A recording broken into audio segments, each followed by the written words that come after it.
What's up, beautiful people? It's your boy Judeo, and I'm back again with a new video. Today we're going to be checking out how Saudi's Prince Salman spends his $2 trillion fortune.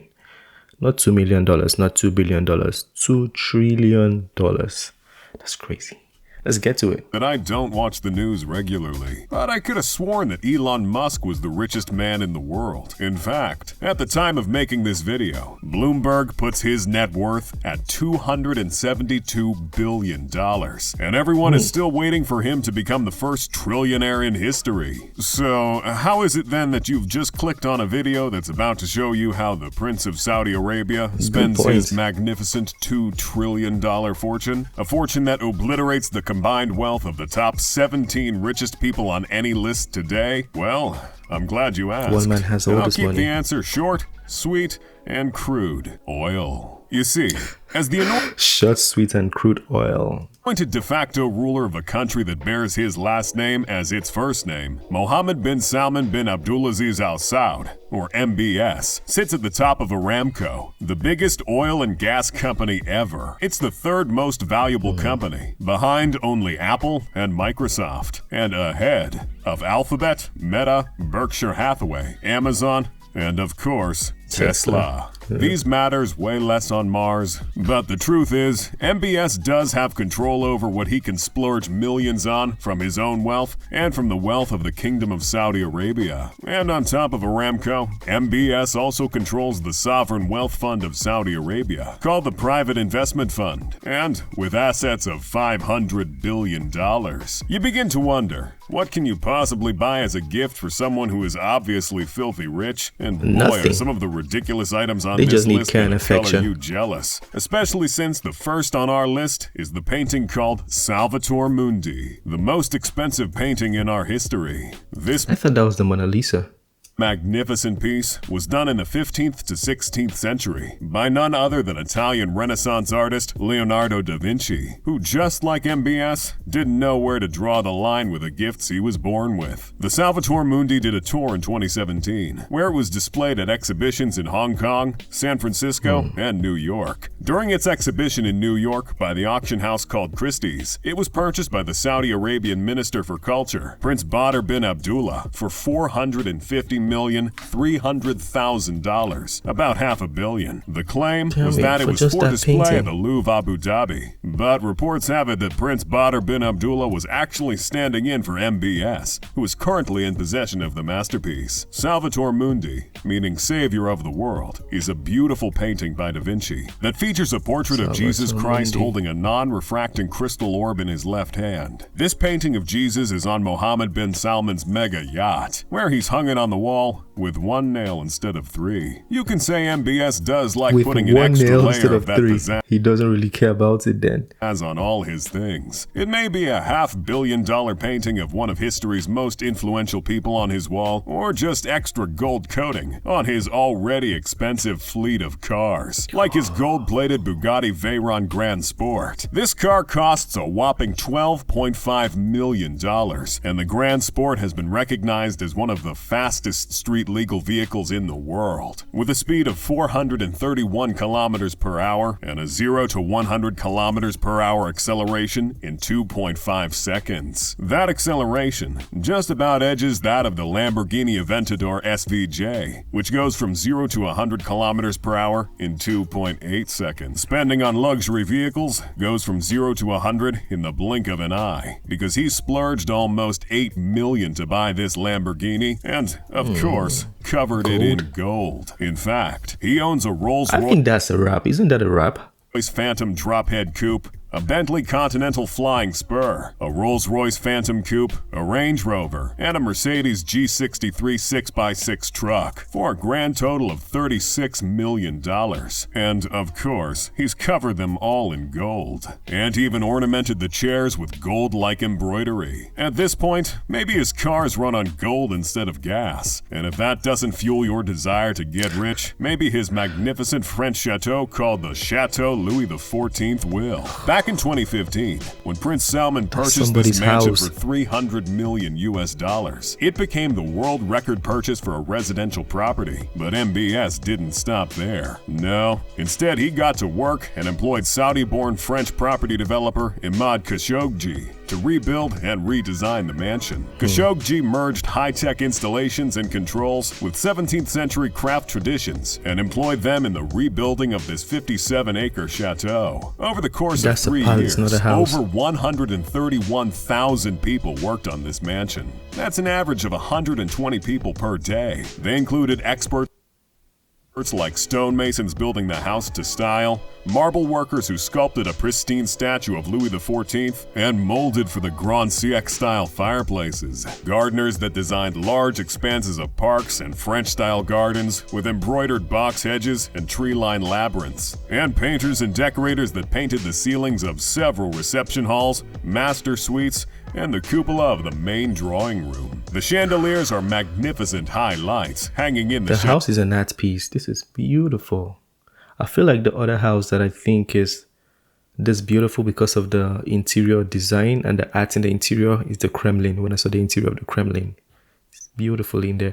And I think the Orthodox Church in Russia, that's another very good building. Chateau. But these otherworldly paintings and magnificent gardens are the highlights of this luxurious home. And to think the Salvatore Mundi painting that we discussed earlier is almost double the price of this massive estate. A $500 million painting that hangs on the walls of Mohammed bin Salman's Serene Yacht. That's right. The Serene Yacht is ginormous. It is, in fact, among the top 10 largest yachts in the world, with a length of 439 feet and a beam standing at 60 feet. Serene has a jacuzzi with automatic lighting on the outer top deck, lounge areas, sitting rooms and bars on its decks, several staterooms and a master suite, a helipad, and a garage to house its many speedboats and tenders for when MBS wants to go overboard. But MBS went overboard with a different kind of tender called Monet, as this sea monstrosity is unsurprisingly valued at $500 million. It was initially built for Russian vodka tycoon Yuri Shefler for $330 million. And in 2014, the one and only Bill Gates leased the yacht at $5 million per week. But while vacationing in the south of France in 2015, Prince Salman decided to splash $550 million on the water vessel. From the hands of one ultra-rich man to another, the Serene Yacht is an example of great sportsmanship amongst the wealthy. And speaking of like they're playing with money. sportsmanship, Prince Salman's latest acquisition is a legendary English soccer establishment called Newcastle United Football Club, or more commonly known as the Magpies, through the Sovereign Wealth Fund of the Kingdom of Saudi Arabia, known as the Public Investment Fund, or PIF. MBS was able to purchase the English football club for £300 million. That's not a lot though for a football club. Deal took almost 2 years to complete. But at the end of the day, Newcastle is now the richest club in the world, due to their owners, the PIF, having a value in assets totaling almost $500 billion. An owner that also has numerous investments in big names like Disney, Uber, Facebook, Starbucks, and of course, everyone's favorite pharmaceutical company. Invest in my channel. Pfizer. They invested in Pfizer. The second richest No wonder nobody can play with Pfizer, because they have upper hands. You know, the upper hands are in Pfizer. No wonder people can speculate, people can talk about Pfizer doing this, doing that, but nobody jokes with them. Nobody's fucking with Pfizer. Football club owner in the entirety of the most popular and most profitable sport in our history is Manchester City Football Club, whose owner, Sheikh Mansour, has a net worth of $20 billion. Many have seen this acquisition by Mohammed bin Salman through PIF as a way to diversify their sovereign wealth fund from just oil. And like we said, PIF invests in some pretty big names already, which has brought its assets to $500 billion. Soccer is an investment that cannot be snuffed at, as more and more billionaires have joined the party. For example, Russian-Israeli oil billionaire oligarch Roman Abramovich and the Italian billionaire family Andrea Agnelli and family own two of the biggest clubs. And more recently, the wealthy in the US of A have turned their eyes to developing and investing in the sport in their region too. For perspective on the lucrative nature... So all these English clubs are not owned by any Englishman.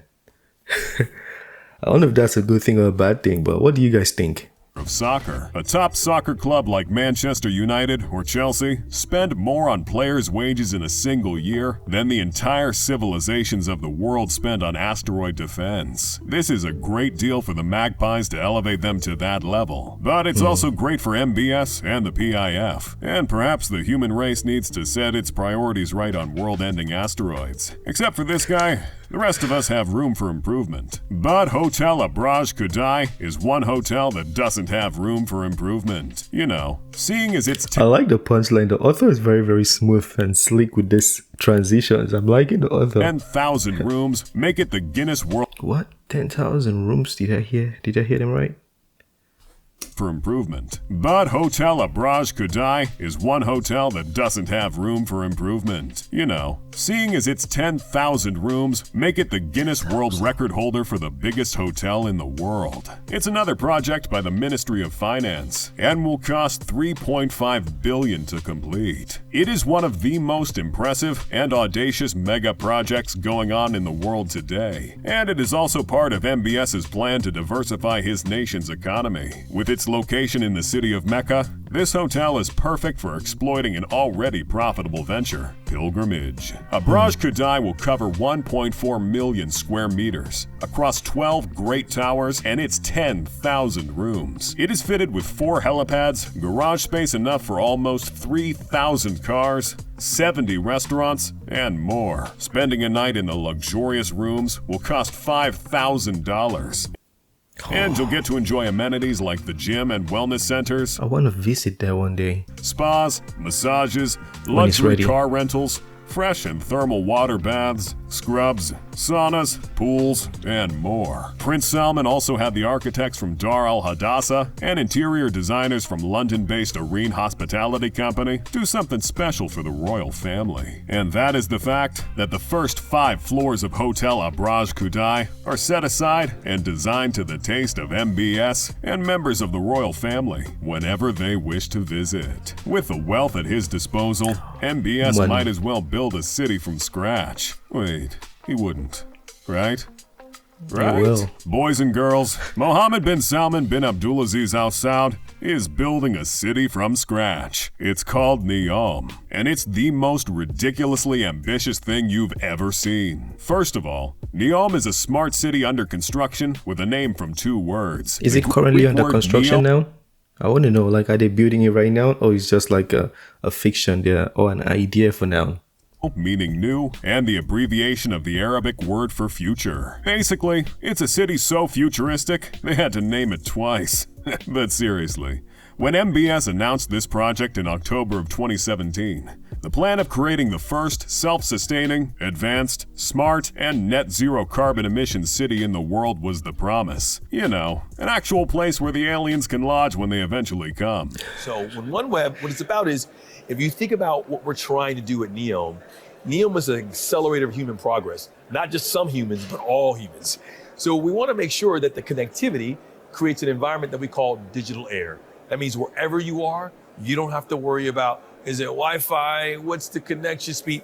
It gives you what you need, when you need it, right person, right time, right place. And wouldn't you know it, it has a budget of $500 billion for its completion. This is a real thing, guys. Seriously, you can look it up. It will be 3 times the size of New York City and will be designed in such a way that everything you need at any point in the city is within walking or cycling distance. Since, you know, there won't be cars or even traditional roads in Neom. Instead, long-distance transportation will be made using shared, autonomous electric shuttles, high-speed underground transit systems, and urban air mobility. Not to mention, the seaport will be the first fully automated seaport, and the experience at Neom Airport is seamless from the curb to the gate. Sections of the gigacity like the Line and the Oxagon are already under construction, so it's not a matter of if, it's a matter of when. Earlier in this video, we posed the question, what can one buy as a gift to someone like this, with a net worth well over $2 trillion? Tell us in the comments below.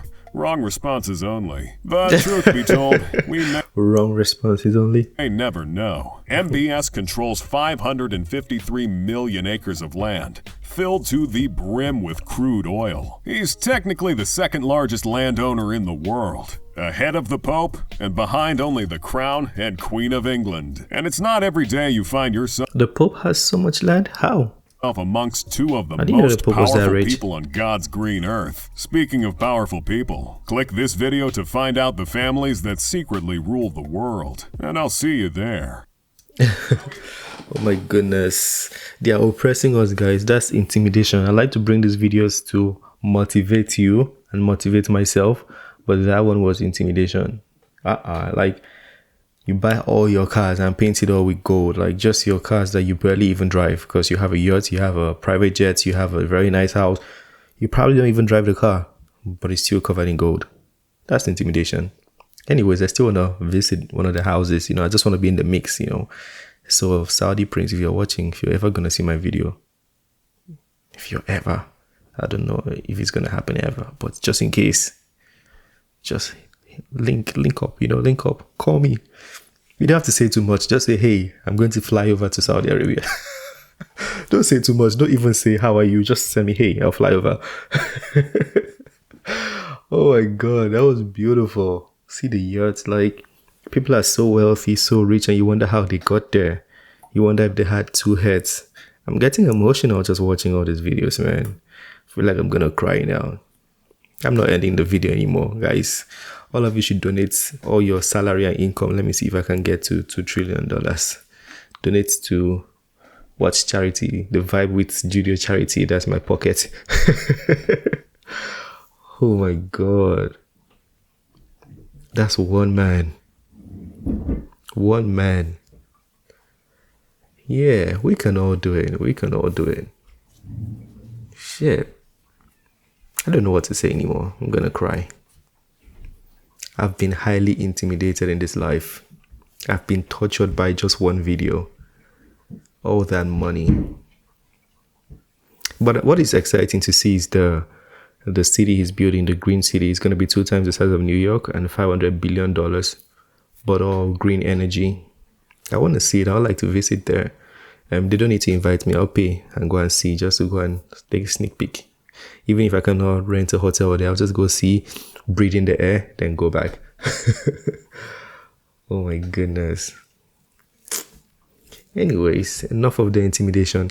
Let me know what you guys think of that video. If you want us to check out some more to intimidate ourselves, let me know and I'm going to bring it. We'll intimidate ourselves together. That being said, it's the end of this one. Don't forget to smash the like button, subscribe if you're new to the channel, and I'll see you on the next video. Have a wonderful day. Peace.